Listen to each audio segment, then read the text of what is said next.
आइए आप सभी का एक बार फिर से स्वागत है हमारे स्टडी आर्ट यूट्यूब चैनल पे। तो जो मॉडर्न इंडिया का हमारा सीरीज चल रहा है उसके अंतर्गत आज हम 1857 का विद्रोह देखने वाले हैं और यहाँ से हर एक एग्जाम में क्वेश्चन बनता है। ये जो 1857 का विद्रोह है इसके पीछे कई कारण हैं। सबसे पहले हम राजनीतिक कारण को देखेंगे, फिर प्रशासनिक, फिर सामाजिक एवं धार्मिक कारण, आर्थिक कारण और सैनिक कारण। जैसा कि हमने आपको बात कहा था कि जब यहाँ पे अंग्रेज आया था तो वह एक व्यापारिक कंपनी के रूप में आया था, लेकिन 1757 में जब ये प्लासी की लड़ाई जीत जाता है, इसके अलावा 1764 में जब ये बक्सर की लड़ाई जीत जाता है, तो बक्सर की लड़ाई के बाद 1765 में इलाहाबाद की संधि करता है। इलाहाबाद की पहली और इलाहाबाद की दूसरी संधि, इसके तहत उन्होंने बंगाल, बिहार और उड़ीसा के संपूर्ण क्षेत्र को अपने में ले लेता है और वहाँ पे अपने तरीका का द्वैध शासन नीति को लागू करता है। और इस द्वैध शासन नीति के तहत वहाँ पे बहुत बड़े मात्रा में धन की इकट्ठा होती है। फिर हम बाद में देखते हैं कि भू राजस्व व्यवस्था के तहत ये वहाँ से अकूत संपत्ति कमाता है और इसी के बलबूते वो राजनीतिक क्षेत्र में इंटरवीन करने लगता है। तो सबसे पहले राजनीतिक कारण की बात करें तो बेलेजली ने यहाँ पे सहायक संधि लागू किया था और इसके अलावा डलहौजी ने यहाँ पे व्यपगत का सिद्धांत लागू किया था। और ये सहायक संधि और व्यपगत की नीति के तहत यहाँ पे बहुत सारे राज्यों को, करीब करीब भारत के सभी राज्यों को ये अपने में मिला लेता है और एक छत्र राज्य बनाने का प्रयास जो इसका रहता है वो यहाँ पे सफल हो जाता है। इसके अलावा प्रशासनिक कारण की देखें तो यहाँ पे भेदभावपूर्ण नीति लागू करता है और कोई भी व्यक्ति जो होता है प्रशासन में बड़े पद पे भारतीय अगर होगा तो वो नहीं जा पाएगा। इसके अलावा न्याय के क्षेत्र में भी पक्षपातपूर्ण यहाँ पे होता था। अगर कोई भारतीय जज है तो अंग्रेजों के खिलाफ वो अपना न्याय नहीं दे सकता है। इसके अलावा सामाजिक एवं धार्मिक कारण की बात करें तो 1813 का चार्टर एक्ट था जिसमें ईसाई मिशनरियों को भारत के क्षेत्र में अपने धर्म को प्रचार करने की छूट मिली थी और बहुत बड़े पैमाना पर यहाँ के जनजातीय इलाकों में जा करके लोगों को ईसाई बनाया था। इसके अलावा 1850 का धार्मिक निर्योग्यता अधिनियम लाया था। इसके अलावा 1856 का डलहौजी का विधवा पुनर्विवाह अधिनियम लाया और भारतीय संस्कृति पे ये चोट करता है। फिर दास प्रथा, बलि प्रथा आदि पर रोक लगाने की जो अंग्रेज की नीति थी इससे भी भारतीयों को आहत होता है। चूंकि यहाँ पे हम देखते हैं कि डलहौजी का विधवा कानून, ये विधवा पुनर्विवाह अधिनियम, ये होता तो भारत के लिए अच्छा है, लेकिन उस समय भारतीय जो हमारा समाज था उस पर लगा कि कहीं ना कहीं अंग्रेज हम पे चोट कर रहा है। दास प्रथा पर भी चोट हुआ और बलि प्रथा पर भी रोक लगी। तो फिर तब भारतीयों को कहीं ना कहीं लगा कि अंग्रेज जो है हमारे जो एक सामाजिक संस्कृति है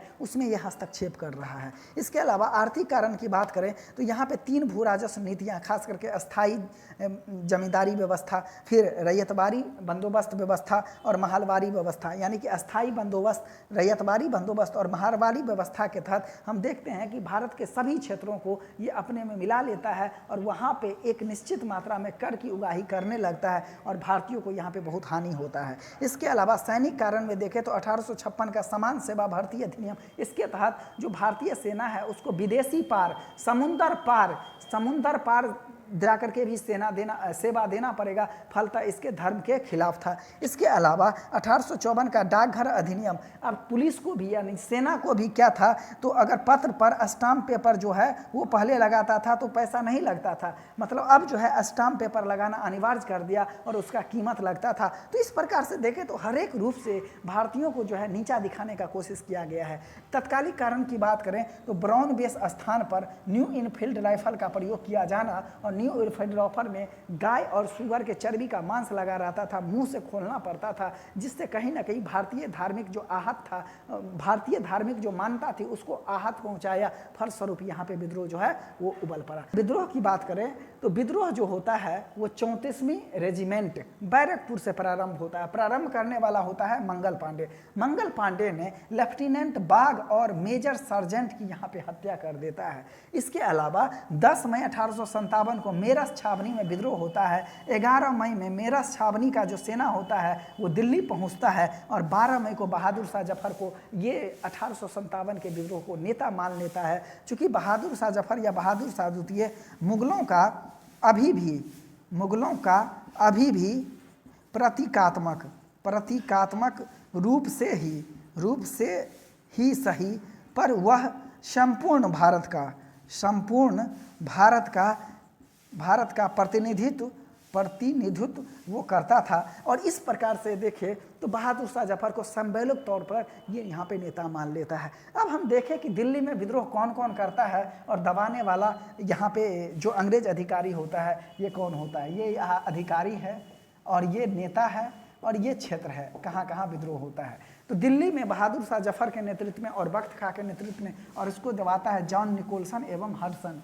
इसके अलावा लखनऊ में बेगम हजरत महल विद्रोह करती है, हेनरी लॉरेंस और कैम्पबेल नामक अंग्रेज अधिकारी दबा देता है। उसके अलावा कानपुर में नाना साहब और तात्या तोपे विद्रोह करता है और कैंपबेल इसको दबाता है। झांकना देखिए, झांसी जो कि ग्वालियर में है एमपी में, रानी लक्ष्मीबाई और तात्या तोपा यहाँ पे विद्रोह करता है और जनरल ह्यूरोज यहाँ पे दबा देता है। जनरल ह्यूरोज कहता है कि औरतों में अकेला मर्द है झांसी की रानी, अर्थात इसके वीरता से ये प्रभावित होते हैं।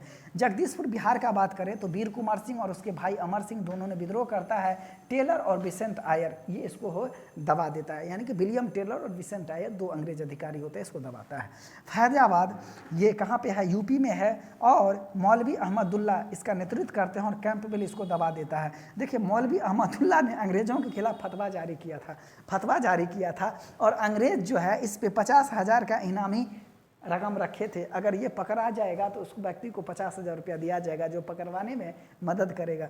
तो ये फतवा जारी करने वाला ये मौलवी थे, ठीक ना, और ये मौलवी थे अहमदुल्ला जो कि फैज़ाबाद में विद्रोह का नेता थे। इसके अलावा इलाहाबाद में लियाकत अली ये नेता थे, जबकि इसको दबा दिया कर्नल नील ने। इसके अलावा बरेली में खान बहादुर खान और कैंपबेल ने इसको दबा दिया। तो ये क्वेश्चन यहाँ से हमेशा पूछता है। चलिए एक बार रिकॉल किए जाता हूँ। दिल्ली में बहादुर शाह जफर और बख्त खां इसका नेता था और जॉन निकलसन एवं हडसन ने इस विद्रोह को दबाता है। अर्थात लखनऊ का नेता बेगम हजरत महल रहती है, हेनरी लॉरेंस एवं कैंपबेल इसको दबाता है। कानपुर में नाना साहब और तात्या टोपे रहते हैं, कैंपबेल इसको दबाता है। झांसी ग्वालियर में रानी लक्ष्मीबाई और तात्या टोपे रहता है, जनरल ह्यूरोज इसको दबाता है और ह्यूरोज का कथन है कि औरतों में अकेला मर्द है झांसी की रानी।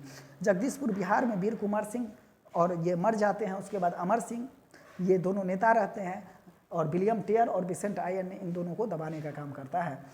यहाँ पे फैजाबाद जो कि यूपी में है, मौलवी अहमदुल्ला एक्चुअली में ये मद्रास के रहते हैं लेकिन यहीं पे आके बस जाते हैं और यहीं पे विद्रोह का ये नेता बनते हैं। तो ये फतवा जारी करते हैं अंग्रेज़ के खिलाफ और फिर अंग्रेज़ जो है इस पे 50,000 इनाम रखता है कि ये अगर व्यक्ति पकड़ा जाएगा तो मैं उसको 50,000 इनाम दूंगा और इसको दबाने का काम कैंपबेल अंग्रेज अधिकारी करता है। इलाहाबाद का बात करें तो लियाकत अली करता है विद्रोह और दबाने का काम कर्नल नील करता है। बरेली में खान बहादुर खान और कैंपबेल दबाने का काम करता है। तो यहाँ क्वेश्चन बनता है। क्वेश्चन ये बनता है कि 1857 का विद्रोह असफल क्यों हो गया। असफलता के पीछे कई कारण हैं। यहाँ पे कारण क्या है ना, तो एक क्षेत्र में एक सर्वमान्य नेता का ना होना और साथ ही साथ ये छिटफुट विद्रोह के रूप में होता था। फलतः अंग्रेजों के लिए दबाना बहुत ही आसान हो जाता है। अर्थात किसी भी प्रकार का नियोजित कार्यक्रम नहीं होना, उठा वार करने के लिए चले गए और अंग्रेज पहले से चालाक था, चतुर था, उसके पास बहुत मात्रा में सेना थी, फलस्वरूप विद्रोह को दबा दिया। तो एक तो सर्वमान्य नेता का न होना, दूसरा विद्रोह की रणनीति, आंदोलन की रणनीति न तय होना, ये विद्रोह मतलब दब जाने का कारण था। इसके अलावा इसके स्वरूप से लेकर के कई क्वेश्चन बनते हैं, वो हम नेक्स्ट वीडियो में करेंगे। वीडियो बहुत लंबा हो जाएगा, तो फिर मिलेंगे नेक्स्ट वीडियो में। Stay tune, study art. Thank you.